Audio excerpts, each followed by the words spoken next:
सभी को। मैं हूँ रम्यश्री। मेरे चैनल रम्या ज्योतिष पे आप सभी को स्वागत है। बहुत लोगों ने मुझे पूछा कि आप हिंदी में क्यों वीडियोस बनाते नहीं है, और अगर आप हिंदी में वीडियो बनाएंगे तो बहुत लोग देख पाएंगे। इसलिए इस चंद्र ग्रहण के जो द्वादश राशि फल है ये मैं हिंदी में बना रही हूँ।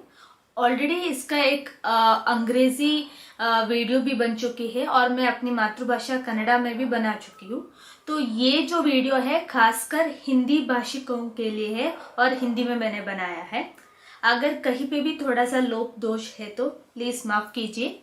मैंने अपनी तरफ से पूरी कोशिश की है कि मैं उसे स्पष्ट उच्चारण से मैं आप तक कन्वे कर पाऊंगी। तो ये जो 7 सितंबर को जो चंद्र ग्रहण हो रही है वो शतभिषा नक्षत्र कुंभ राशि में हो रही है। तो इस कुंभ राशि में जो हो रही है इस चंद्र ग्रहण राहु ग्रस्त चंद्र ग्रहण है, मतलब राहु चंद्र का ग्रहण करने वाला है। और सामने सूर्य बुध और केतु का युति है सिंह राशि में, और शनिदेव वक्री होकर मीन राशि में है, गुरुदेव अतिचारी होकर मिथुन राशि में है, शुक्र कर्काटक राशि में है और मंगल कन्या राशि में है। तो ये है 9 ग्रहों की स्थल भी है इस ग्रहण के समय।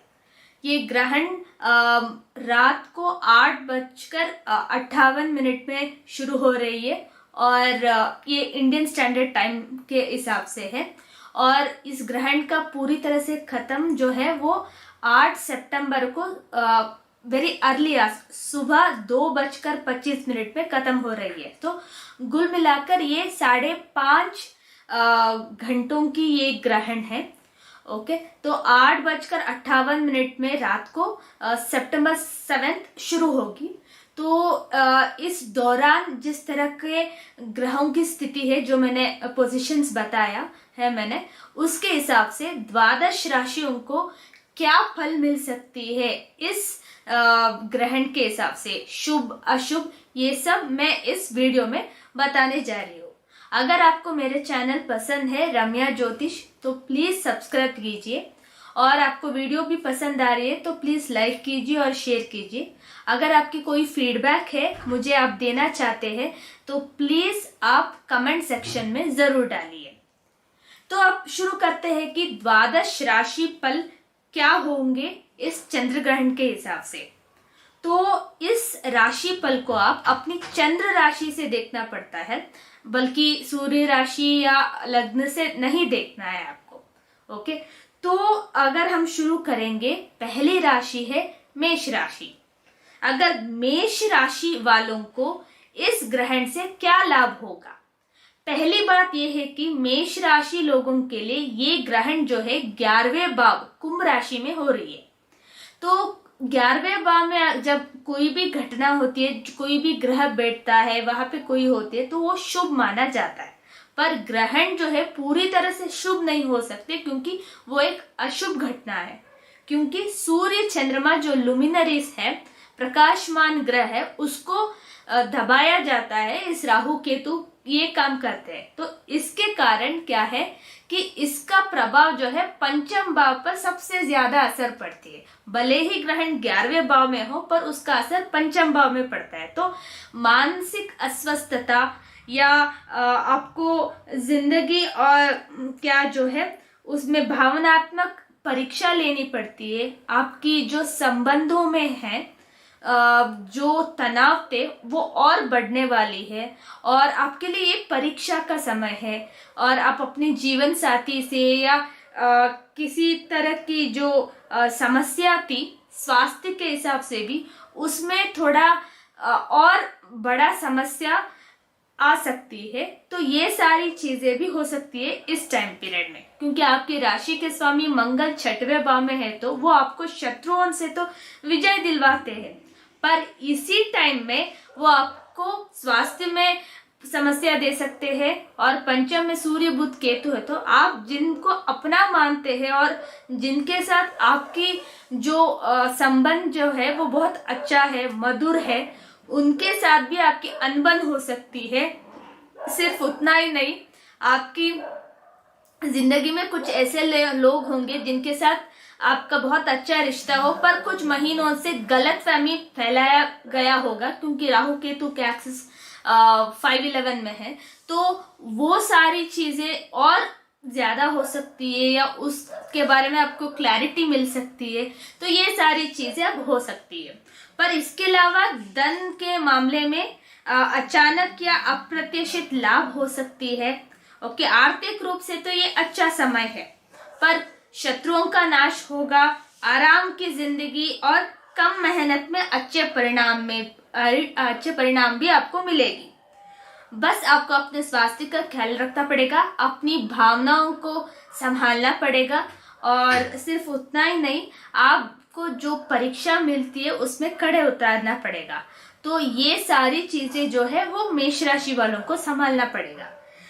बहुत कुछ महीनों से आप निरंतर प्रयत्न कर रहे हैं और आप थके हुए भी लगेंगे क्योंकि स्वास्थ्य पर वो परिणाम तो लगेगा। तो आपको आराम और विश्राम की आवश्यकता बहुत है, तो हो सके तो आप थोड़ा आराम कीजिए इस वक्त। यही मैं मेष राशि वालों के लिए कहना चाहती हूँ। तो ये है मेष राशि वालों के लिए। अब देखते हैं वृषभ राशि। वृषभ राशि वालों के लिए काम का बोझ जो है वो बढ़ेगा क्योंकि आपके लिए ग्रहण जो है वो दशम भाव पर पड़ने वाली है। तो आपकी कर्म क्षेत्र में, वर्क प्लेस में आपको काम का बोझ जो है वो बढ़ने वाला है। एंड कार्य क्षेत्र में अस्थिरता और दृढ़ता की कमी नजर आएगी, आपको महसूस होगी, और मानसिक परेशानी जो है वो भी ज्यादा होगा। देन एनजीओ और पर्यावरण कार्यकर्ताओं के लिए अच्छा समय है ये। ओके, धन प्रवाह में वृद्धि होगी। माता के स्वास्थ्य की चिंता, विशेषकर हृदय रोगियों को सावधानी, ये सारी चीजें भी इस समय पे करना पड़ेगा। तो कुल मिलाकर कहे तो वृषभ राशि वालों के लिए कुछ खट्टा कुछ मीठा ही मैं बोलूंगी। और ग्रहण है तो वो उतना अच्छा शुभ नहीं दे सकता, पर कुछ हद तक मैं देख पाऊँ तो कर्म क्षेत्र में ज्यादा काम बढ़ने की वजह से आपको भी बहुत सारी रिस्पॉन्सिबिलिटीज उठानी पड़ेगी, जो आपके लिए एक तरफ से अच्छा है। ओके, ये आपको अच्छा मानकर ही आगे चलना पड़ेगा। ये सब वृषभ राशि वालों के लिए थी। अब जाएंगे हम मिथुन राशि वालों के लिए। संपत्ति संबंधी मामलों में आपको बहुत सर दर्द आएगी। इतना नहीं कि आपकी सर फटने वाला होगा, उतना समस्या आएगी आपको। रियल एस्टेट की मामलों में अगर आप है तो उसमें अगर कोई खरीद या बिक्री की जो काम करते हैं तो उसमें समस्याएं आ सकती है आपको। देन अपनी विश्वास प्रणाली पर ही आपको सवाल आ सकती है। एंड धन संबंधी परेशानियां जो है वो और बढ़ सकती है इस टाइम पीरियड में। पर करियर में आपको बहुत सारी चैलेंजेस मिलेगी, चुनौती मिलेगी, पर उस वक्त आप जितना बेहतर संभाल पाएंगे उतना बेहतर रिजल्ट आपको मिलेगा। देन बोलने में आपको बहुत ही सावधानी रखनी पड़ेगी। गलत फहमियों से आपको बचना पड़ेगा। माता पिता की अचानक स्वास्थ्य जो है वो आपको ज्यादा से ज्यादा समस्या ला सकती है।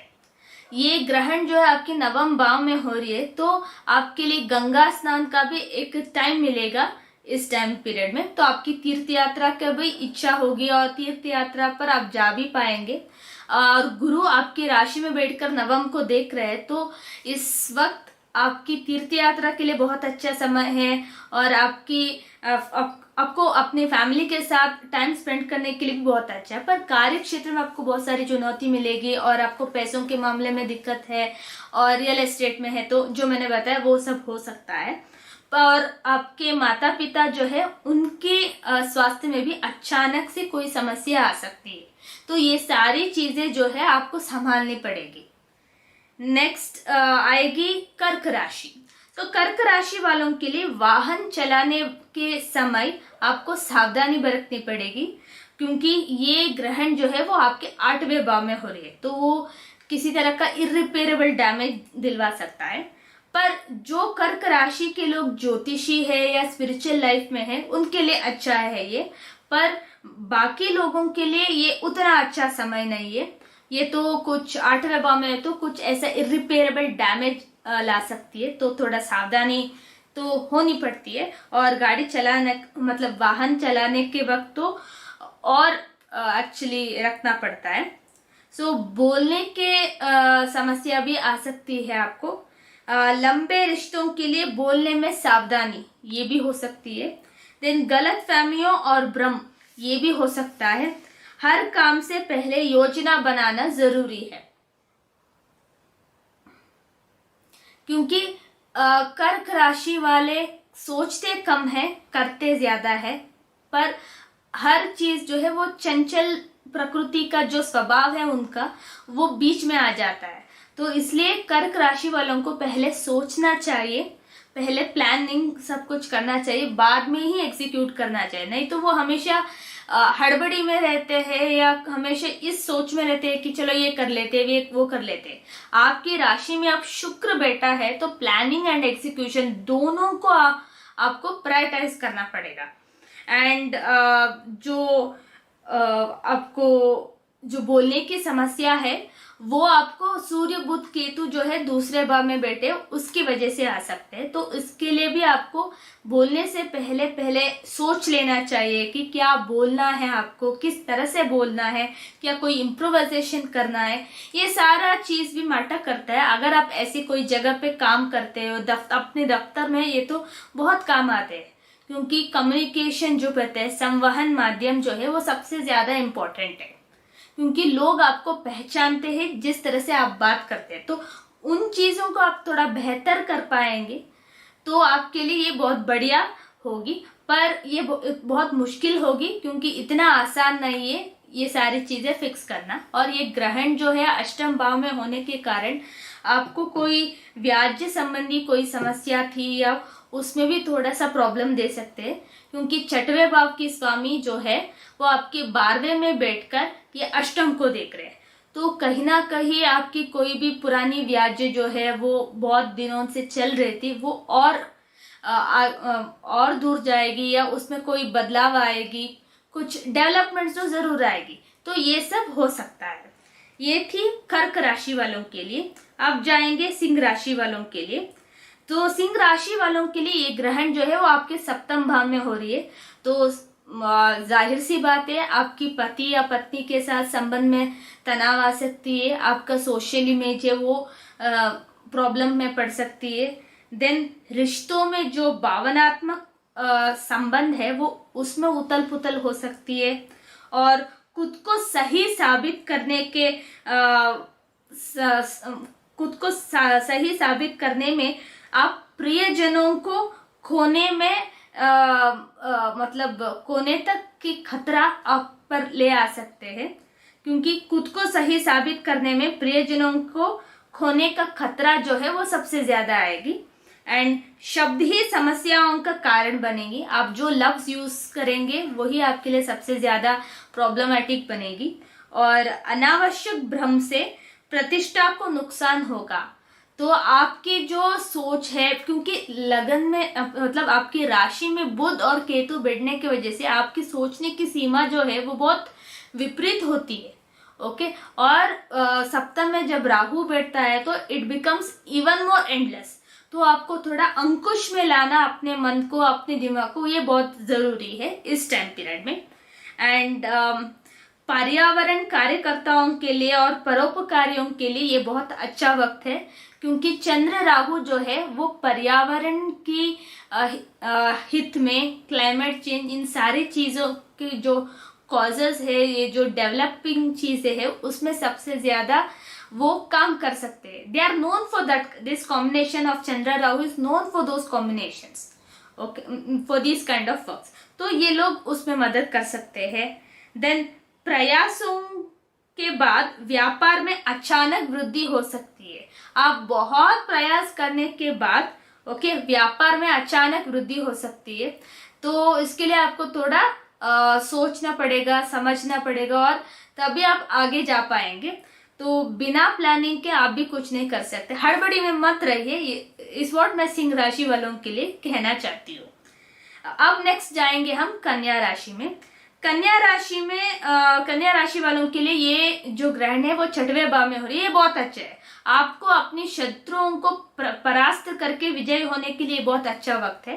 पर आपके स्वास्थ्य में समस्या ला सकती है, क्योंकि ये चंद्र राहु आपको मेंटली इमोशनली थोड़ा वीक कर सकते हैं, आपको समस्या दे सकते हैं। एंड ये जो आर्थिक रूप से बहुत अच्छा समय है आपके लिए। एंड अनावश्यक लड़ाई झगड़े से आपको बचना पड़ेगा इस टाइम पीरियड में। आपके तो विजयी होंगे, पर आप बेकार में ऐसी चीजों में क्यों पड़ना चाहते हैं जिससे आपका वक्त बर्बाद हो।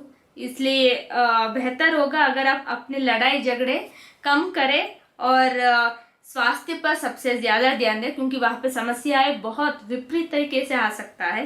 देन शांत, आकर्षण और मधुर व्यक्तित्व सभी को आकर्षित करेगा।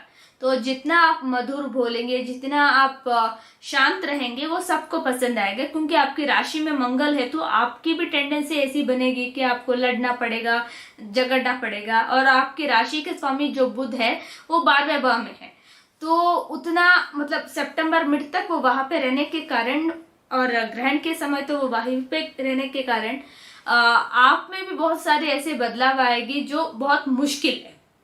ओके, मतलब अपने आप में संभालना और अपने आप में इम्बाइब करना जो है वो बहुत मुश्किल है, पर आप कर पाएंगे अगर आप धीरे धीरे जाएंगे। तो ये सब था। हाँ, करियर में बुद्धिमानी जरूरी है एंड अधीरता परेशान ला सकती है, तो आपको थोड़ा वाइज तरीके से काम करना पड़ेगा। एंड आर्थिक रूप से तो ये तो अच्छा समय है, ये मैं यही तो कहना चाहती हूँ कन्या राशि वालों के लिए। अब अगले जाएंगे हम तुला राशि वालों के लिए।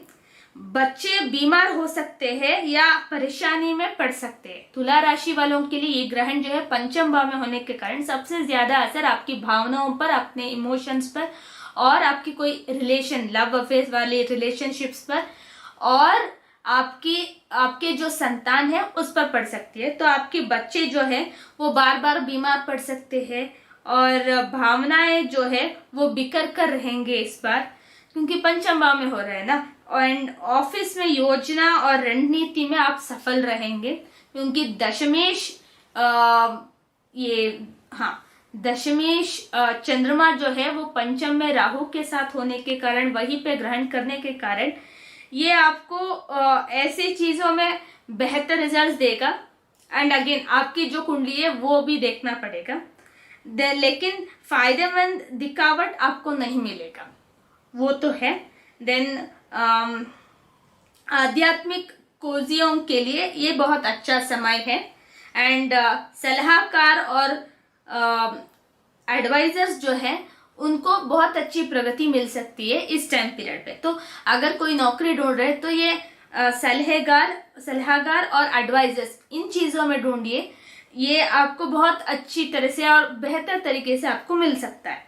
सो ओवरऑल देखा जाए तो तुला राशि वालों के लिए मेजॉरिटी बहुत ही अच्छी भी है और बहुत उतना बुरा भी नहीं है।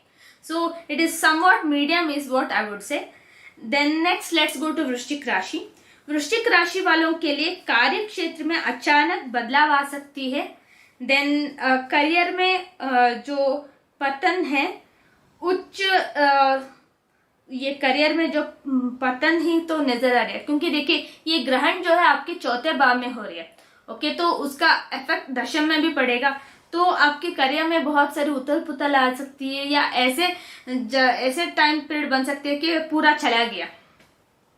ओके, एंड कार्य क्षेत्र में अचानक जो है वो बदलाव ला सकती है। देन उच्च स्तरीय बातचीत में सावधानी है, आपको बरतनी पड़ेगी। देन माता को समस्याएं ला सकते हैं। देन वाहन चलाते समय सावधानी बरतनी पड़ेगी आपको भी, क्योंकि ये चौथे भाव में हो रहे जो वाहन, भूमि, उन सब चीजों का कारक है और माता का भी कारक है, तो आपकी माता को भी आप ख्याल रखना पड़ेगा।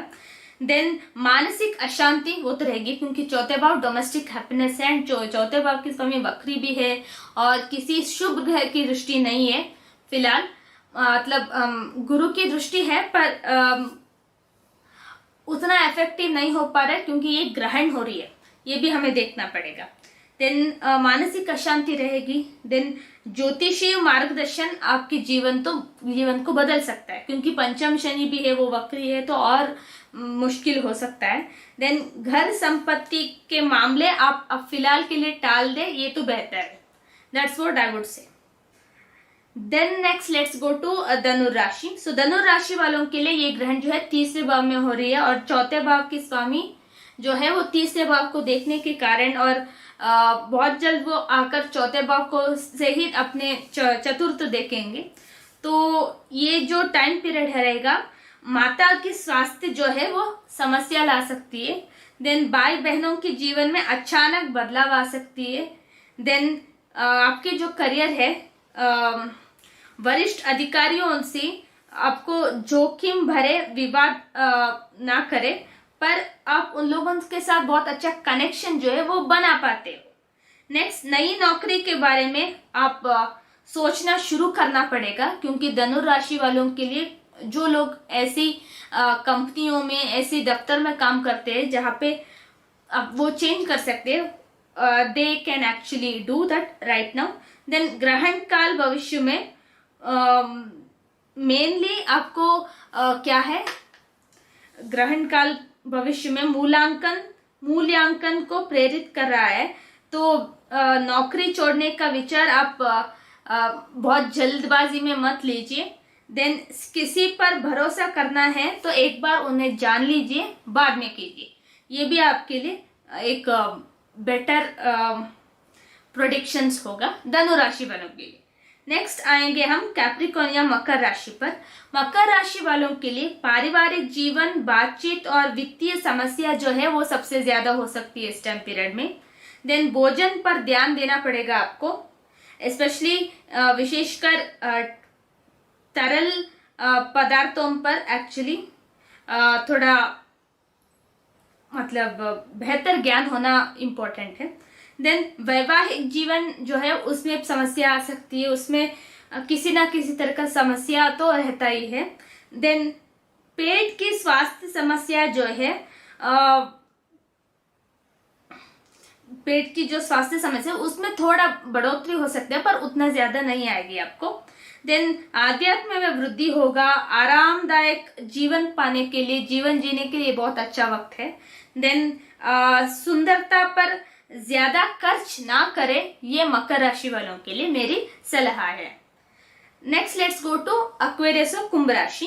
सो कुंभ राशि वालों के लिए ये सभी यात्राओं से बचे आप फिलहाल के लिए, एंड अगले 15 दिन पानी वाली जगह पर आप ना जाए, यही मेरा सलाह है कुंभ राशि वालों के लिए। क्योंकि मानसिक अशांति, बड़ी निराशा, वैवाहिक जीवन में समस्याएं, संदेह विवाहिक जीवन को खराब कर रही है। देन रिश्ता मतलब शिक्षा अच्छी चलेगी और ये नहीं करेगी, ये भी चीजें होता है। देन मीन राशि जो है जीवन के सभी पहलुओं में अब हाँ, I am directly going to मीन राशि, क्योंकि कुंभ राशि वालों के लिए देखिए उन्हीं के राशि में ग्रहण हो रही है, तो it won't be that easy, उन पर ही सबसे ज्यादा इफेक्ट होगा।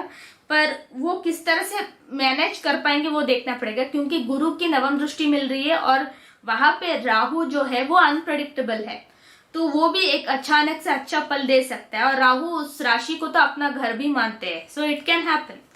ओके, देन मौजूदा स्वास्थ्य समस्या वालों में है वो बहुत बड़ी हो सकती है, एंड वैवाहिक जीवन में मामूली समस्या ही आ सकती है। So that's what I would से। तो सारे 12 राशियों को कुल मिलाकर अगर मैं कहूंगी तो ये जो चंद्र ग्रहण है बहुत सारी राशियों के लिए अशुभ परिणाम दे रहे, वो हमने ऑलरेडी इस द्वादश राशि में हमने डिस्कस किया है। एंड ये जो कुछ राशियां हैं लाइक मेष राशि, कन्या राशि, धनु राशि और इन लोगों को उतना समस्या नहीं आ रही, again based on the planetary position. So ये ग्रहण जो है मेनली अफेक्टिंग मीन्स मकर राशि, कुंभ राशि, देन थोड़ा सा मिथुन राशि, पर ज्यादा कर्कटक राशि, ऐसे। तो वी मतलब ये सारी चीजों को थोड़ा ध्यान में रख के उसके बाद ही हमें प्रेडिक्शंस देने पड़ेंगे, जो मैं जैसा मैं कर रही हूँ।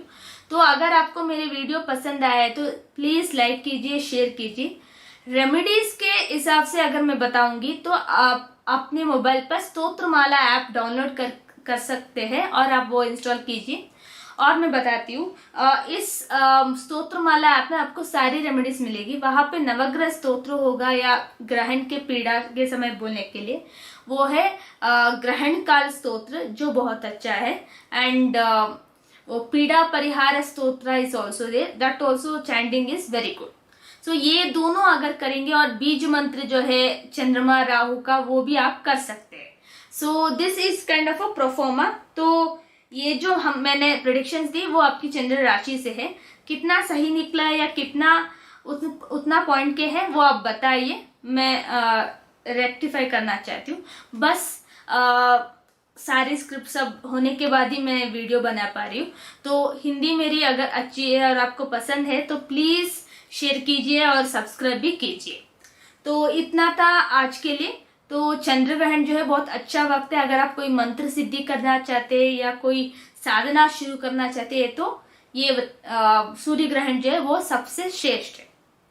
ओके, सो इतना था आज इस वीडियो के लिए। अगले वीडियो में कोई नया टॉपिक या कोई नया चीज से मैं आपसे मुलाकात करूंगी। तब तक के लिए धन्यवाद।